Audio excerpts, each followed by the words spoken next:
বিশ্বের খবর যখন বদলে যাচ্ছে প্রতিক্ষণে, আমরা আসছি সত্যের পথে, নির্ভীক কণ্ঠে।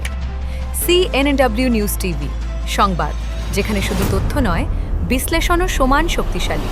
বাংলাদেশের ইতিহাসে শহীদ রাষ্ট্রপতি জিয়াউর রহমান এক অবিস্মরণীয় নাম। আজও তার নেতৃত্ব, দেশপ্রেম এবং জাতীয়তাবাদের চেতনা প্রজন্মে প্রজন্মে অনুপ্রেরণা যোগায়। যদিও বর্তমান প্রজন্মের অনেকেই তাকে সরাসরি দেখেননি, তবুও তার আদর্শের আলোয় গড়ে উঠছে নতুন প্রজন্মের নেতা। এই ধারাবাহিকতায় নতুন করে উঠে আসছে আরেকটি নাম, তারেক রহমান। রাজনৈতিক বিশ্লেষকদের মতে তাকে অনেকেই আখ্যায়িত করছেন বাংলার নতুন জিয়া হিসেবে।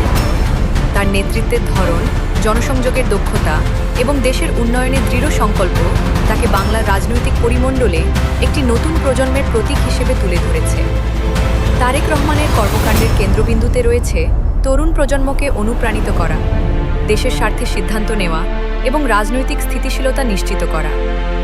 যেভাবে জিয়ার আদর্শ আজও প্রজন্মের প্রজ্বলিত চেতনা, ঠিক তেমনি তারেক রহমানও নতুন প্রজন্মের জন্য অনুপ্রেরণার এক নতুন রূপ হয়ে উঠছেন।